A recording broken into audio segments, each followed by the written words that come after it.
Welcome to Revere Asset Management's Your Money with Danny Stewart. The market will always overshoot to the downside and to the upside. And Don Vandenbord. Because it's not how much you make in the markets, it's how much of that you can keep.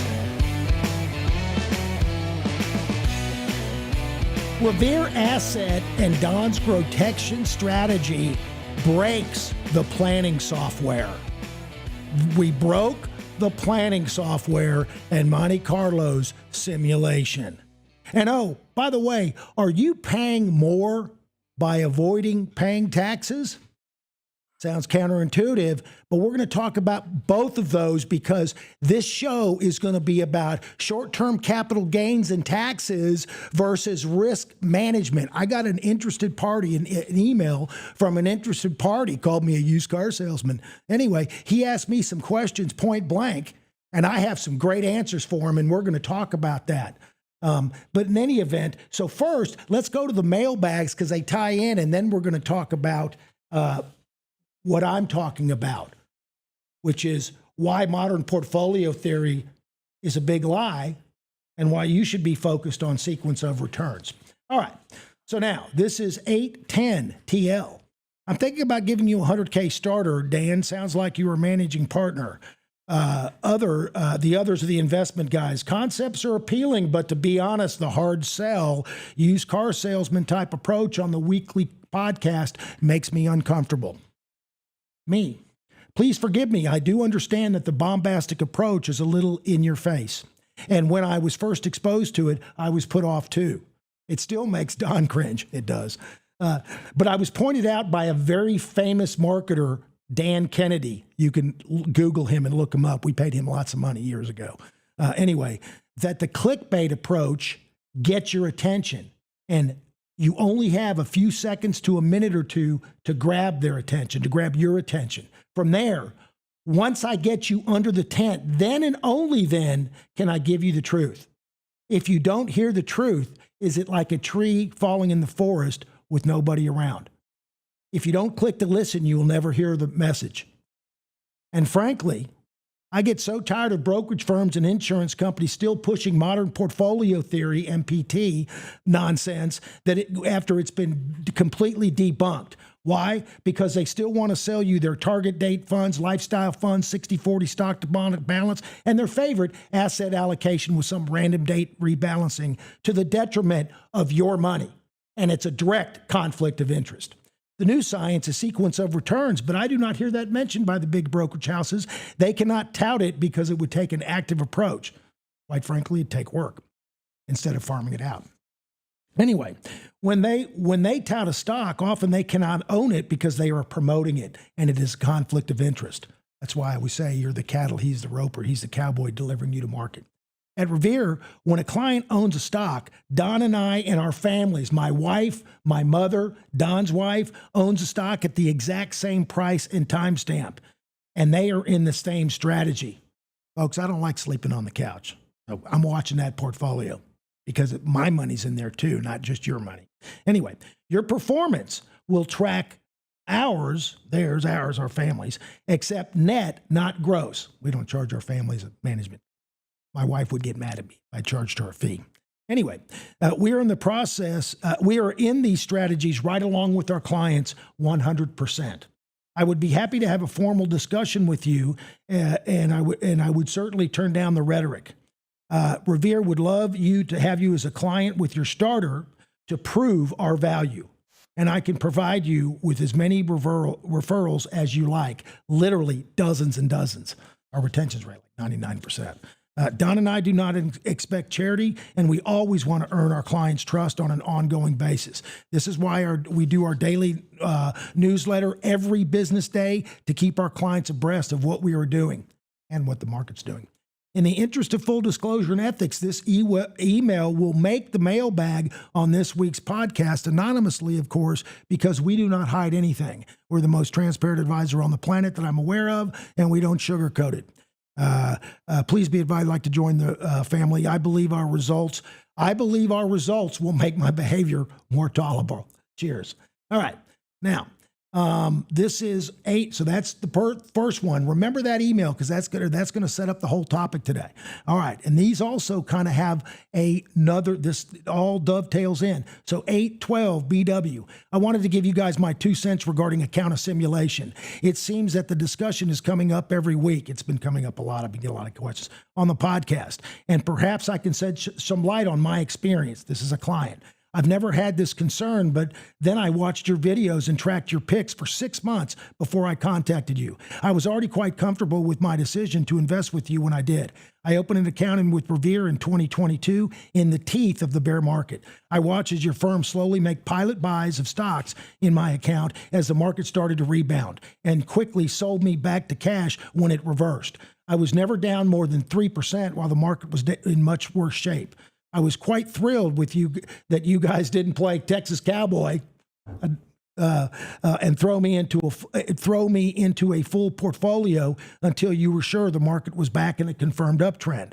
This worked out well. New clients or new prospects should be happy this is your approach, whether the market is extended to the upside or to the downside. Sound familiar? Thanks again. I say that all the time. He listens to me. All right, 813 JL. I've been following the team's weekly podcasts and daily market insights for a while. Thanks for the recent podcast on the new accounts assimilation. I'm glad it's not automatically dumped in the current portfolio allocation on some arbitrary date. My wife and I are ready to join Revere. We are interested in GROTECTION, but I'm concerned about the tax implications with the taxable account. Could you provide me with the historical capital gains and dividends as a percentage of your AUM for review? The new to-be-determined portfolio, would the new to-be-determined portfolio be more tax efficient with larger allocations to ETFs? I have an interest in allocating some assets to Turbo portfolio also. What has been the performance since inception? Given the block trading scheme, with the assets to Turbo need to have a separate account. For clarification, would the advisor fees be based on total assets, meaning it's joint as IRA? This is a very important point, folks, so listen up. First, thank you for reaching out to Revere. How did you hear about us? I would love to have a conversation with you about taxes, risk, hedging, and portfolio management. We often hedge legacy positions, and a portion of our portfolio would receive long-term capital gain tax treatment. That said, the way we manage money, and more importantly, risk, you would incur more short-term capital gains, almost all of them, and therefore necessarily pay more in taxes. But you would also have far more certainty of returns with far less drawdowns. Historically, we've gone down a third as much, all three of the last three bear markets, the S&P. Since GROTECTION's been around, we've never had a bear market. So yes, you would pay more in taxes, but you would also likely have more money to show for it because your net worth would be higher. Even if your net worth was similar at the end of the day, your risk would be far lower. And when I say far lower, I mean approximately 1/3 the risk of the markets as measured by the S&P. Modern portfolio theory has been completely debunked, and the new science is called sequence of returns. We actively manage the portfolio to smooth the equity curve so you don't get scared out of your strategy. Turbo would be a nice addition. It has done well over its short life, although it is not as smooth as Don's equity curve. I personally have 70% in Grow, 30% in Turbo. And yes, you would need a separate account for our speed of trading, and so you can track our performance by strategy. I will send a separate email for performance. By the way, your topic of short-term capital gains versus risk management is a great topic. It will be discussed on this mailbag, anonymously, of course, because at Revere, we strive to be the most transparent advisor on the planet. Okay, so now, with that, I'm going to kind of set the table here, folks. And I'm going to talk about how we were kind of tongue-in-cheek. We were talking about how we broke the planning software. So at Revere, we've got this planning software. They're all similar, the same. And it downloads all of our client accounts from Schwab. And then you fill in a little questionnaire about the client's risk tolerance. Are they a wimp? Do they like to go to Vegas? Are they, what's their age? What's their time horizon? And then you come up with a composite risk score, right? And we actually have to reverse engineer it because once you put that risk score in there, so on the portfolio system, it's got these pie charts are us. these standard portfolios from a conservative to a aggressive. Their aggressive portfolio pays you 7.2%. That's kind of their 90% aggressive rate. Like if you're 1 to 100%, you're 90% aggressive. They automatically assign you a 7.2 return. Remember, I was telling you all along on these podcasts, Pie Charts Are Us basically gives you a 7 to 8% return, long-term annualized, but then you got to write it down 35% every 5 years. This software goes back and looks at the historical data and says, yes, based on this aggressive allocation too, you went down 35% back in the last bear market, and it's whatever, right? So it runs all these Monte Carlo simulations. That's what I was telling you about. Okay. And here's the thing. Since we sell and we move to cash, we don't buy and hold, buy and hope. We don't write it down. Okay. So that bottom 30% of the Monte Carlo simulation doesn't apply to Revere. We're not in the worst 30% of outcomes or for whatever. Okay. We eliminate that bottom tier. On the bell curve, which returns aren't normally under the bell curve, but they say they are in modern portfolio theory, you're talking about the left tail. We don't get the left tail. We don't have tail risk because we sell out, because we move to cash. Okay? So now, think about this. I'm going to explain it to you in a little bit different way. The market, the long-term returns on the market, the S&P 500, okay? Long-term annualized returns can go all the way up to 15.5, almost 16% at the very top of a bear market. I mean, the bull market. If you sell out right at the top, and then right after a bear market, like an economic crisis, right, or the tech wreck, PEs can be, or the long-term return can be down at 7.5. So now your range of long-term returns on the S&P, depending on when you put the money in. That's the number one variable in what the returns did. So if you put the returns 25 years ago and you put in a certain amount of money and you thought you're going to have $1 million at the end of the day, you did. Someone that put the money in just 2 years later, same amount of money, same expectations, they have $500,000 just because the way the returns came out, the order in which they came out. Okay? So what I'm saying, though, is we eliminate that bottom risk. So with the S&P, you can have long-term returns that are anywhere from 7.5 all the way up to 15.5, close to 16. At Revere, our long-term GROTECTION is, this is before Don really got laser focused pre-2020, pre-2019, when he was first 2017, 18. Our long-term returns are 10%. Last 5 years, they're at 13, 14%. Point being, our long-term returns are between 10 and 14.5, almost 15%. So I'm willing to give up that 0.5% or 1% on the top side, meaning the market, the buy and hold strategy may just get a little bit more money, or maybe even with us, if you just happen to do it, time it right. But you also may have half as much money, whereas have much more certainty. That's what I'm saying. So let me give you very quickly a real world example. I know I've done this a bunch of times, but I'm going to do it one more time. You take Bob Smith, you got $500,000. He's retiring December 31st, 1968. He's in Times Square.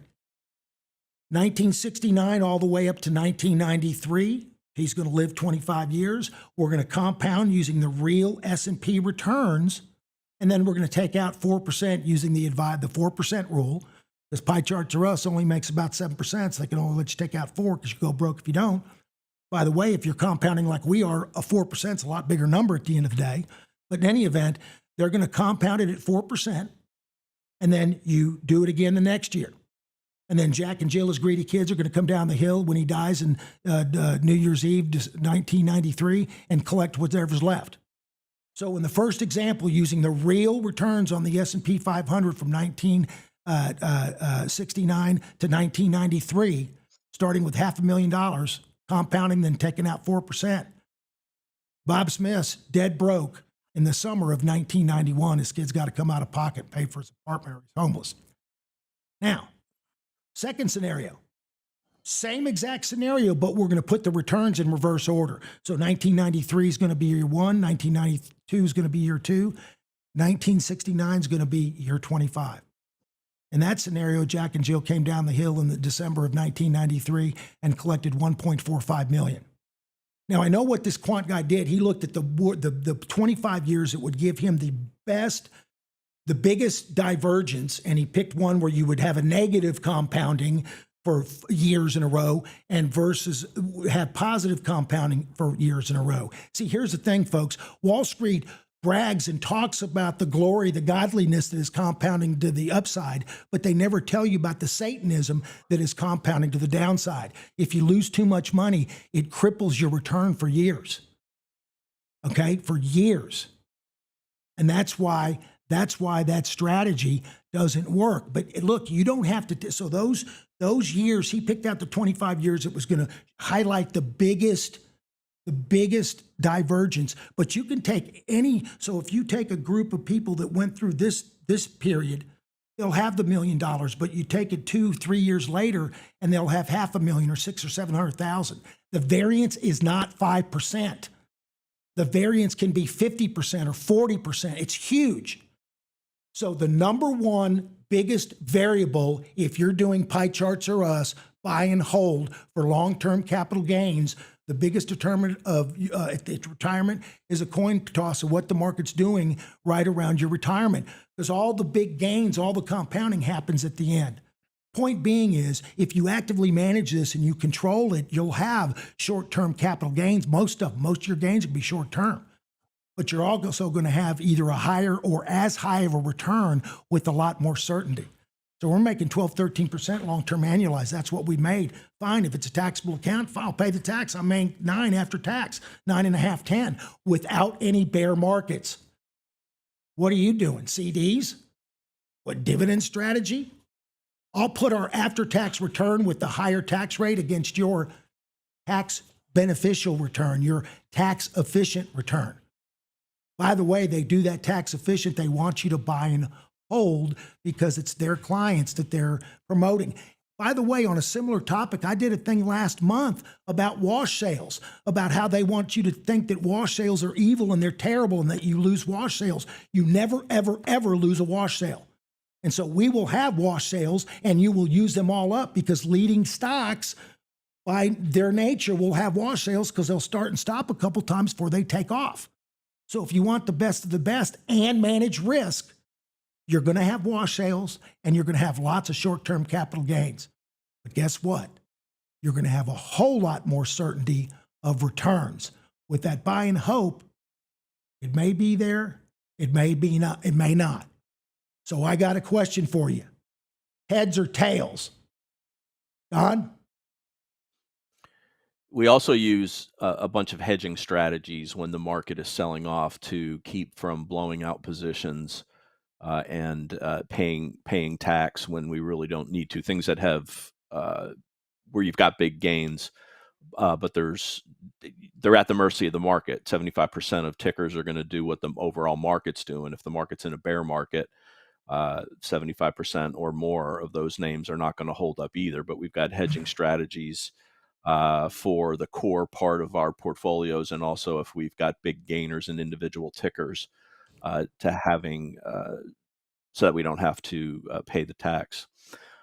So there is some tax efficiency and tax focus on the accounts, but yeah, Dan's right. There will be capital gains, but if we are holding a position that goes up 20% while the S&P is up 5%, and we sell it and you pay taxes on it, you're still coming out to the upside. And that's why we focus only on those names that we're expecting to do 2 to 3 times the return of the market. Otherwise, just keep the cash in an index or an ETF that is not going to be as volatile, and forget about the individual stock risk. Absolutely, Don. And by the way, so said another way, so I was saying that like we're matching or beating the S&P 500 with 1/3 the drawdown. Both of the last 3 bear markets, went down 1/3 as much. Said another way, if you want to flip that on the tail side, what that's saying is we're matching or beating the S&P 500 with a third of the capital at risk. With a third of the capital at risk. Go ahead, Don. Yeah, and also as far as the used car salesman thing goes, anybody, maybe there are new followers that really don't know our story. Dan, your dad got smacked in the Tech wreck, yeah. in the bursting of the internet bubble. My father-in-law was dying of cancer, had his money with one of the big brokerage houses. They ran his account into the ground. He lost half of his money. So this, we're not Personal, picking yeah. on Wall Street. We're stating facts. If you disagree with anything we say, we'd be glad to have a debate about it. But the fact of the matter is we both have family members who got their ass kicked by the market because they put their money in the hands of an advisor who had either the unconscious incompetence or willful ignorance to not be able to protect it on the downside. So that's why that's why we do what we do here at Revere.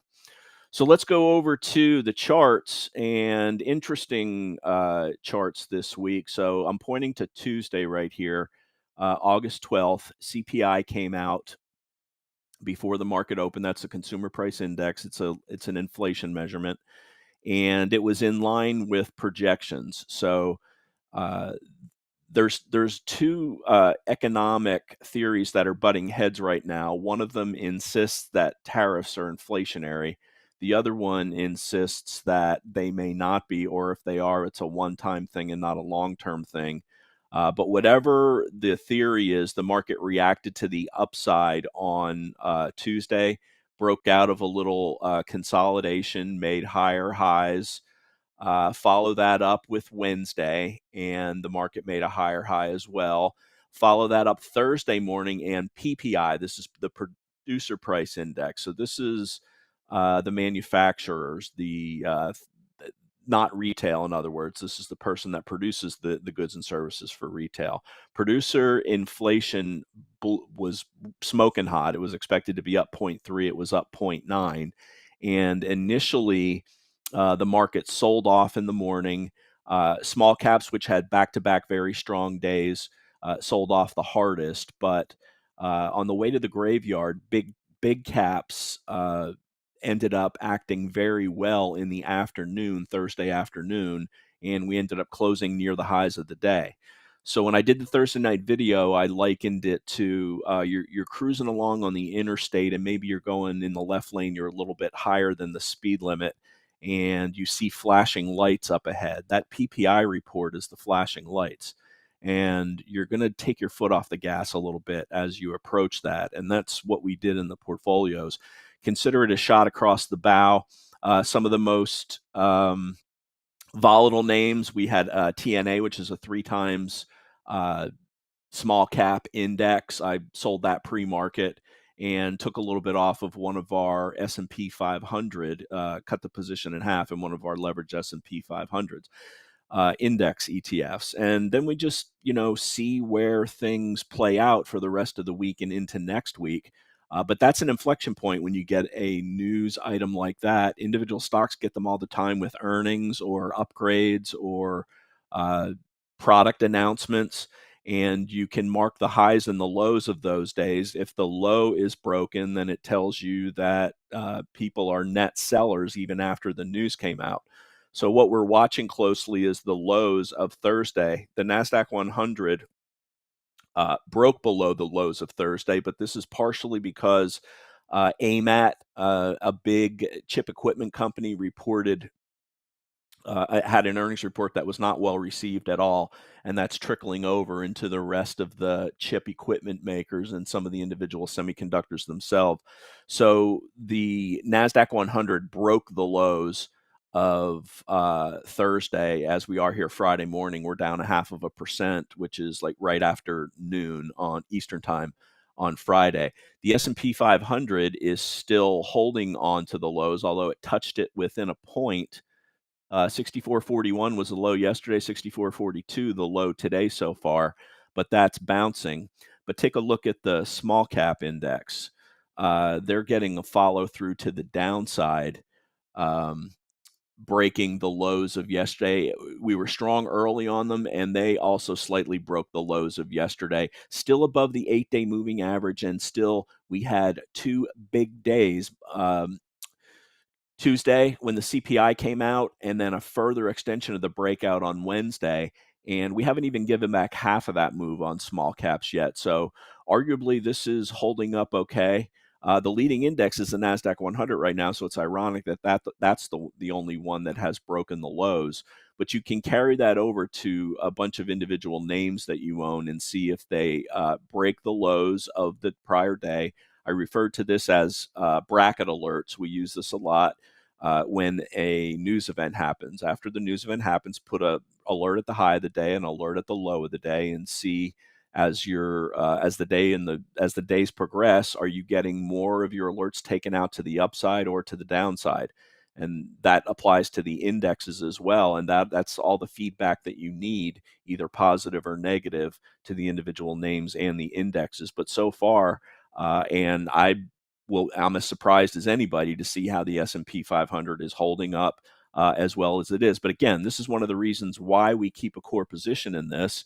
Today is a day that leaders are underperforming. Yesterday and Wednesday, they underperformed to a minor extent as well. But what happens is that money isn't leaving the market. It's flowing out of growth and into value. By definition, half of the S&P 500 is value names. So when the money is rotating, being in the S&P 500 catches all that rotation, and that allows us to just focus on the best of the best names, the ones that we're expecting to return a minimum of 2 to 3% of what the index is doing.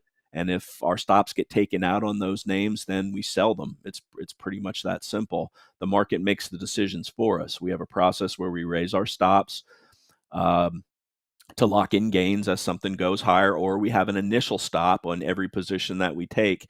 And if that stop is hit, it's very simple. We sell, and the market will take us out of the individual positions for the tickers that we own, and the indexes will either get stopped or will hedge the gains to keep from paying taxes, which is what I referenced before. But really, Thursday was a shot across the bow with the bad PPI number.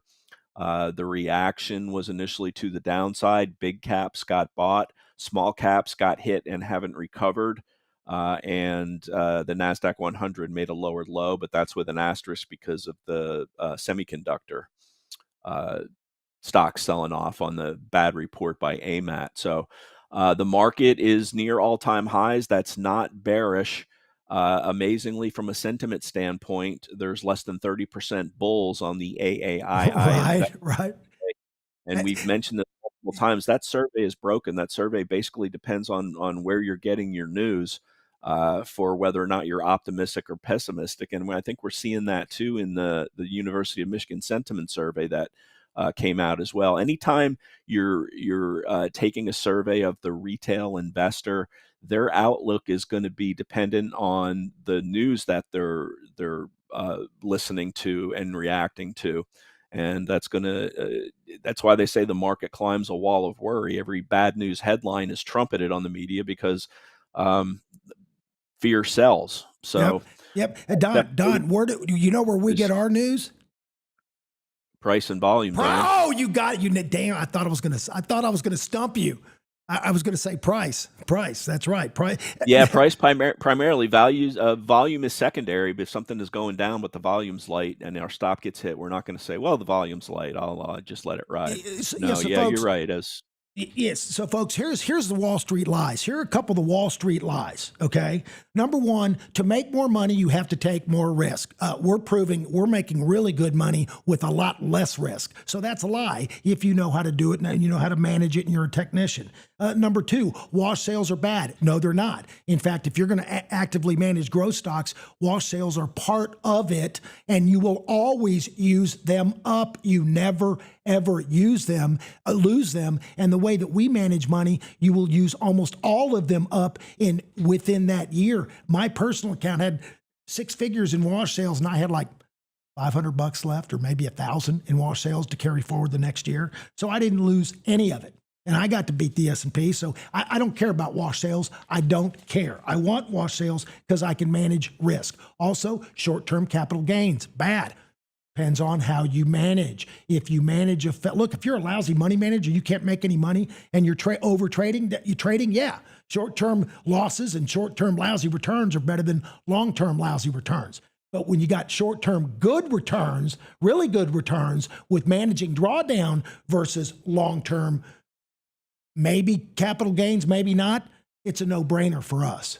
So that's why they are lying to you if they're a portfolio technician. Price is truth, no exceptions. So what is price telling you? Anytime one of your advisors ask you something, or he's telling you something you're not sure, like you think, man, ask him what price is telling you. Say, what is price telling you about that stock?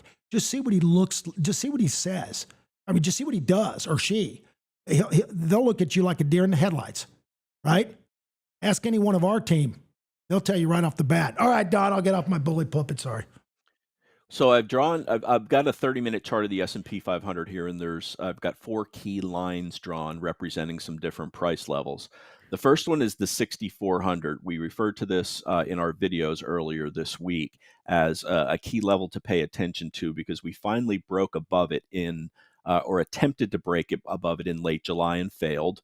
Then we tried the last day of July breaking above it and failed. And then we had a one-day sell-off. The market climbed its way back, got close to 6,400, tried to break above it on August 1st and failed, finally got above it on August 2nd, and this was the CPI date right here. So we got the positive CPI report. We had a breakout. And that means that what was resistance, we're expecting now to act as support. So the key level on the S&P 500 to the downside right now is 6,400.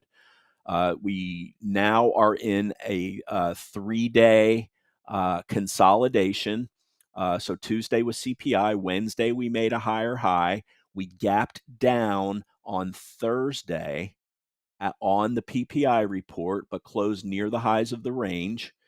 This morning, we got up to the highs from Wednesday, which is 64.80 right now. That's acting as resistance. We're unable to clear that right now, but we're pulling back. We came right down to 64.40, which was the low of the PPI shakeout day.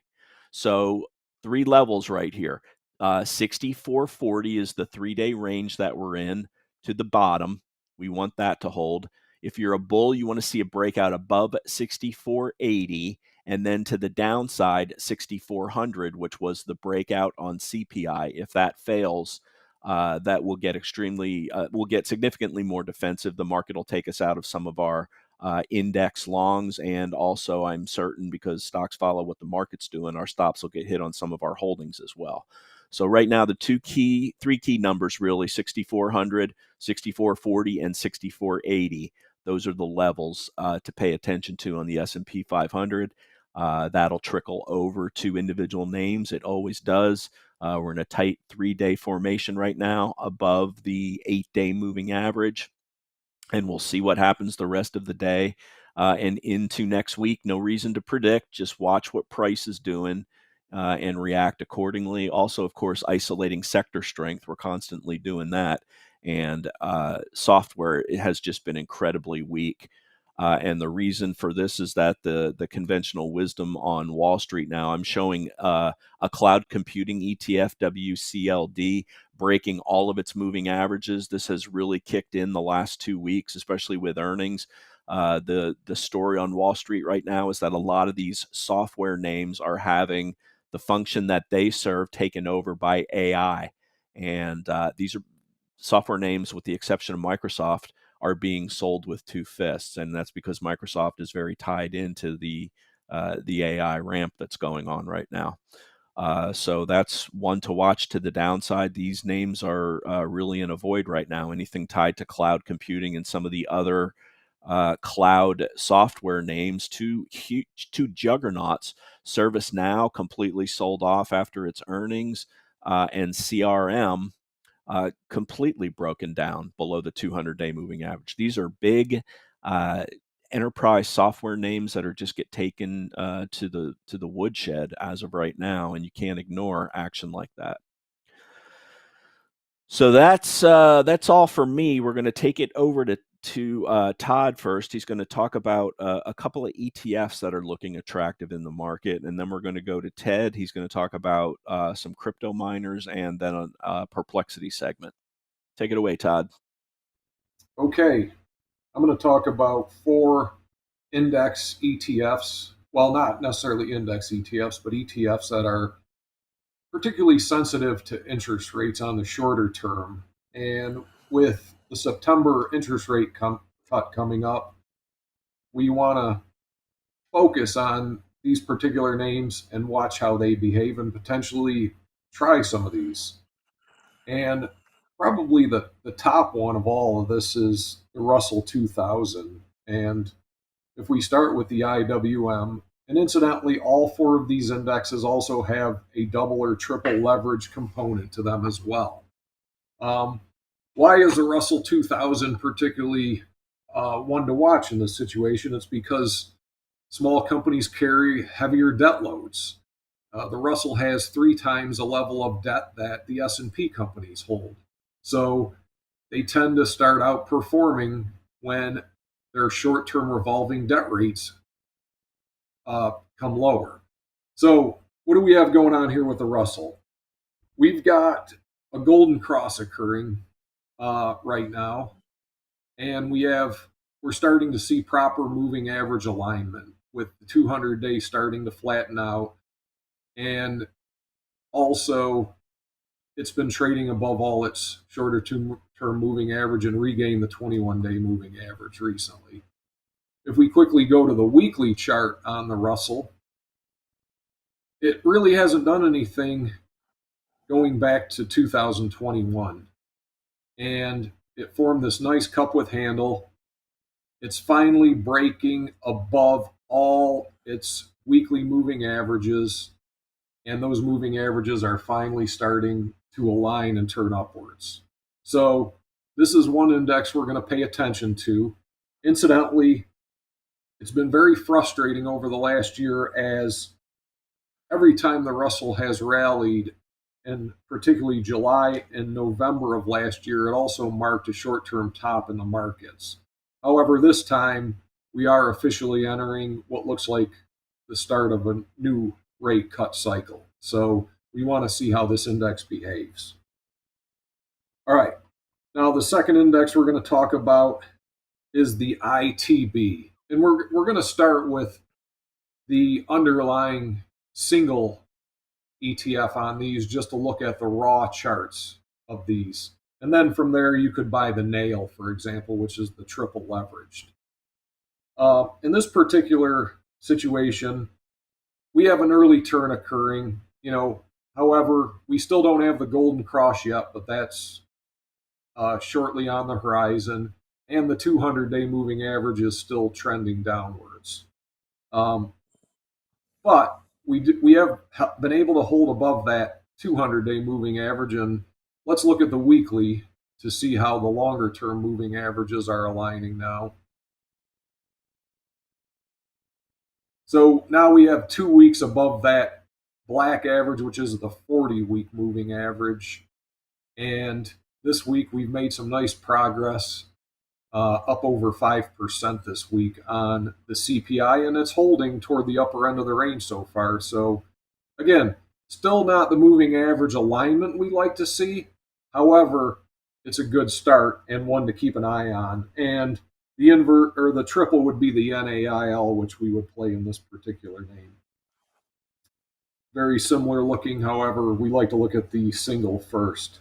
And let's move on to the XBI, which is the biotech XBI. Oh, I'm sorry.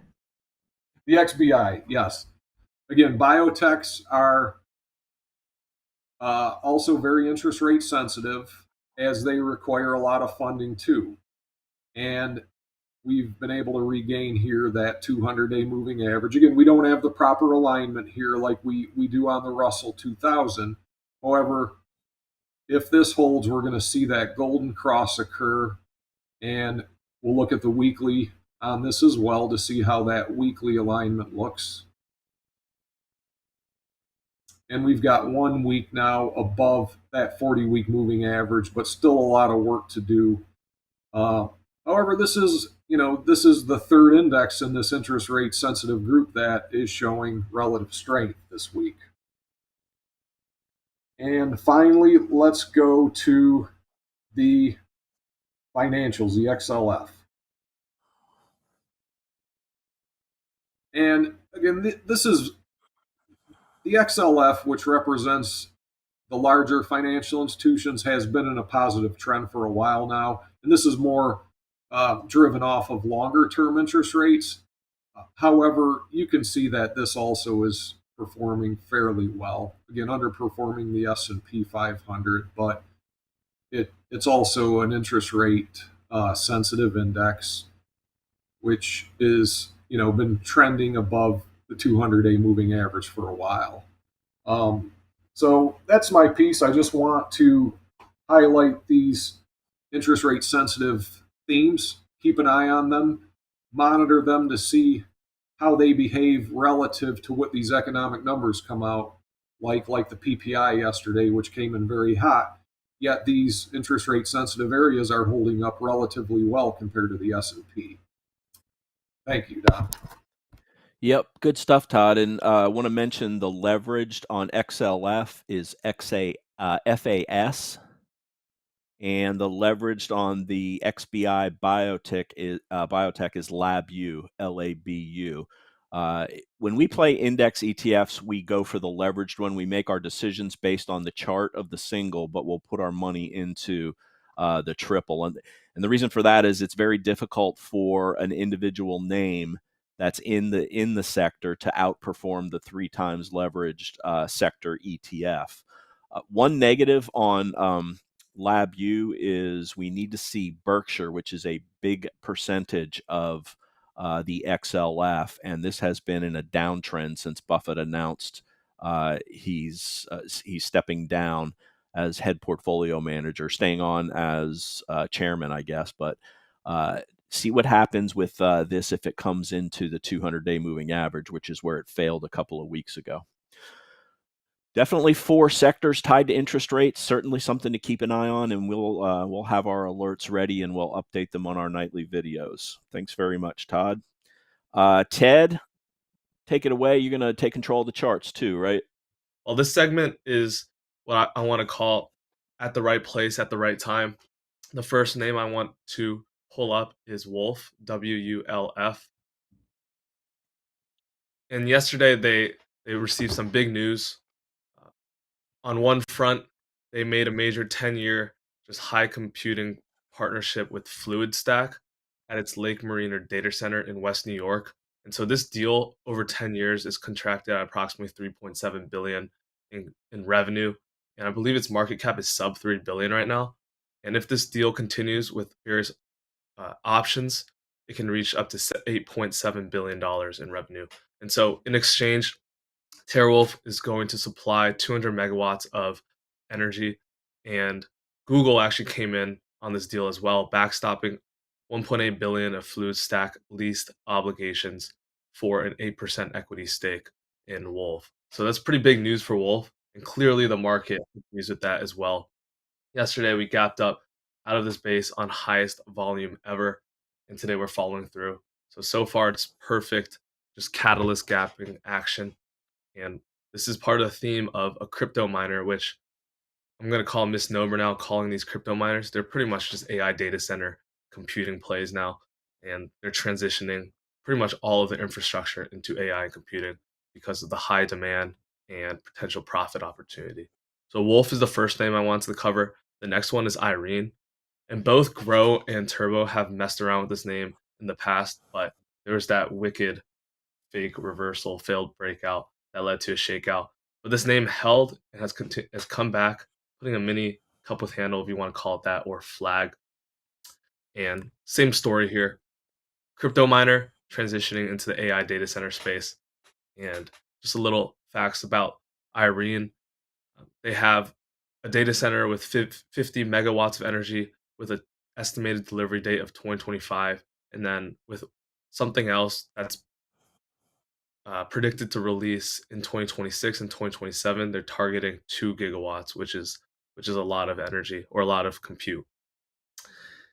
Compared to WULF, I just discussed it, the 200 megawatts with Lake Mariner, but it's designed for 750 megawatts. So they're going to continue to expand that as well. And both these charts, great action. WULF, like I said, typical gapping action. You could have gone on yesterday. You could have gone on board today through the high volume close or even an intraday pullback.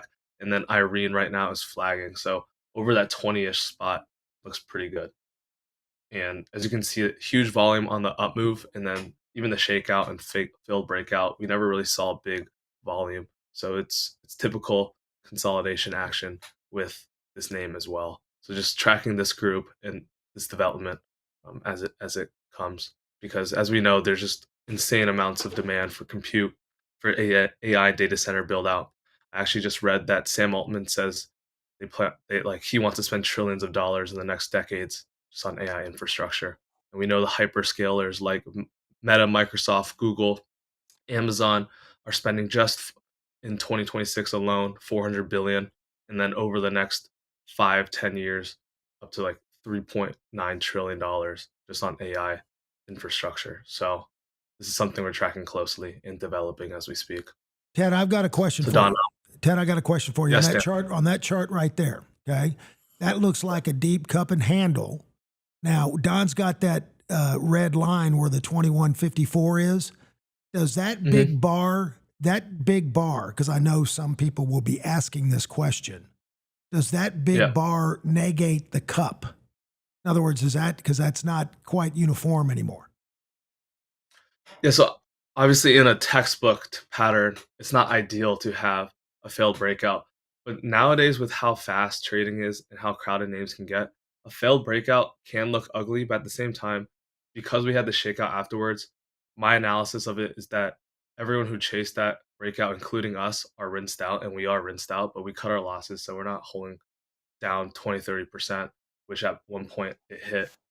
But to my analysis, uh, most of those buyers are likely rinsed out because of the shakeout, and having it come back is a testament of its strength. Right. So that'd be a cup and handle, and you saying it clearing about 20 is where the entry. Yeah. Okay. Yeah. Or that one reversal red candle could be a potential entry. Got it. So now, Don, I'm going to take over. Okay. And give me 1 second. So back to Perplexity. This is the Comet browser. And actually, recent news, they released Comet for every Perplexity Pro user. So now you can just pay $20 a month and have the Comet browser. Before, when they first released the browser, it was for Max users paying $200 a month, or if you received an invite.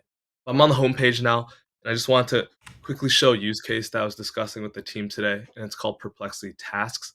Grok also has tasks, and same with ChatGPT scheduled prompts as well.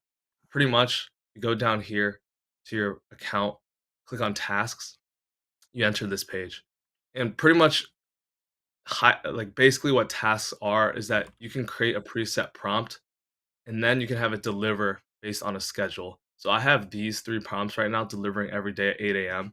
I'll just quickly showcase what I have and won't take too much of your time. But the first one that I have, let me just go in here, is this instruction right here.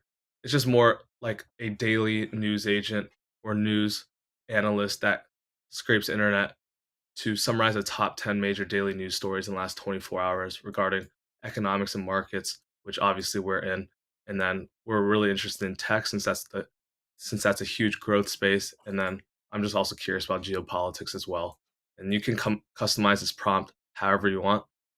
And I just gave it some more instructions using straightforward words, short sentences for a college student because I don't want a lot of jargon. So that's just some of the preferences I have. And with this, every day at 8 a.m., it gives me this quick little summary with the top 10 daily news stories. Like yesterday, hot PPI gave me the Fed rate cut chance is still strong for September. Buffett bought some United Healthcare. China's economy is weak, and then just some other pieces of news as well. The second one I have is one to give me even more detailed summary of technology trends. So here's the instruction summarizing the most important tech trends, product launches, and innovations from the past week.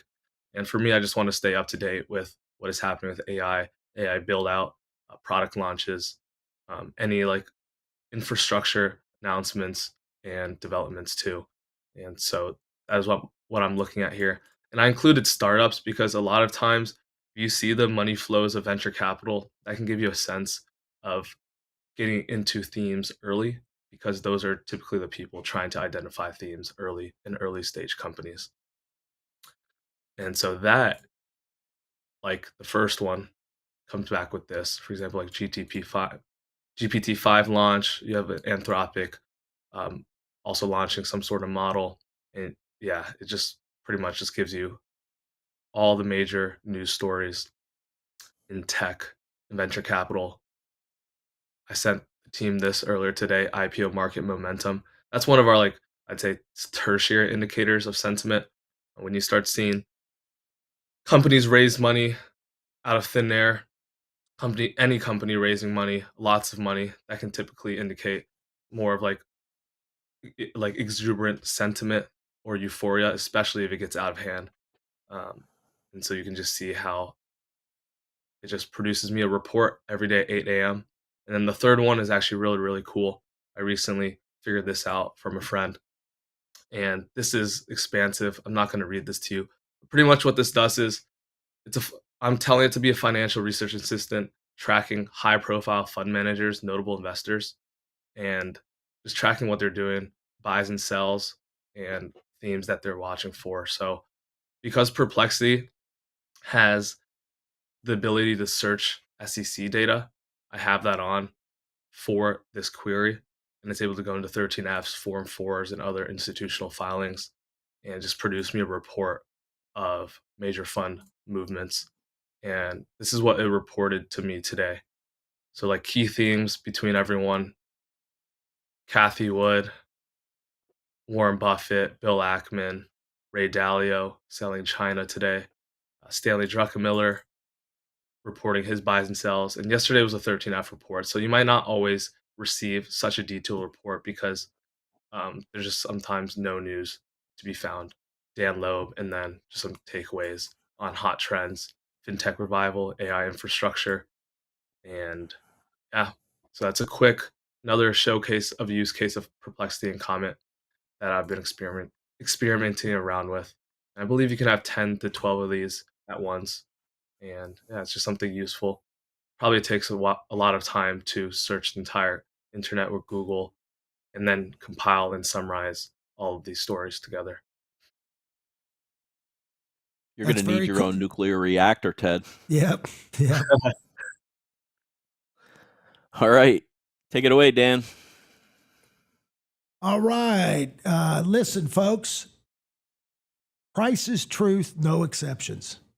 So what is your advisor telling you? Is he telling you that you should never have wash sales, that short-term capital gains are terrible, and that you should buy and hold? Is that what you're hearing? Because at Revere, we believe we've got a much better way, a much better mousetrap. And we do videos about it every night. We share, we pull back the curtain, the Wizard of Oz curtain, and we pull back and show you exactly what we're doing. More importantly, we're a fiduciary with no conflicts of interest. But Don and I and our wives and our families, we have our money in these portfolios. I mean, besides some precious metals and maybe some real estate, paper assets, it's in these strategies. So it's not that it's no conflict of interest. It's that we're in these strategies 100%. We're up to our eyeballs in it, just like you would be. So if you want your money to look just like my money, and Don's money, and my wife's money, and Don's wife's money, my mom's money, then come on over and join the Revere family. Listen, if you like what you heard, please tell a friend, tell a neighbor. Just go up to the right-hand corner, revereasset.com. There's a subscribe button. Just put your name and email address in there and hit subscribe. Make sure it goes through. And This podcast will come to you on Saturday morning, as well as our daily market insights every night the market's open. However, if you go to YouTube and just hit subscribe, just search for Revere Asset, just Revere Asset, hit subscribe. Zach, our producer, he'll have this show out, and it's about 15 to noon Central Time. He'll have this out by 1 Central. This thing will be on YouTube. That's how our stock nerds get it. And next to that, there's a contact us button. You can just send me an email. It'll come directly to the team. You can ask for a complimentary portfolio review, stock you want talked about, or whatever. We're fully transparent. We'll talk about, if it's relevant, we'll talk about it on the air. And you can always call us old school at 855 Real Wealth. We'll talk to you next week on Your Money, not Wall Street's money, your money. Because it's not about how much you make in the markets, it's about how much you can keep.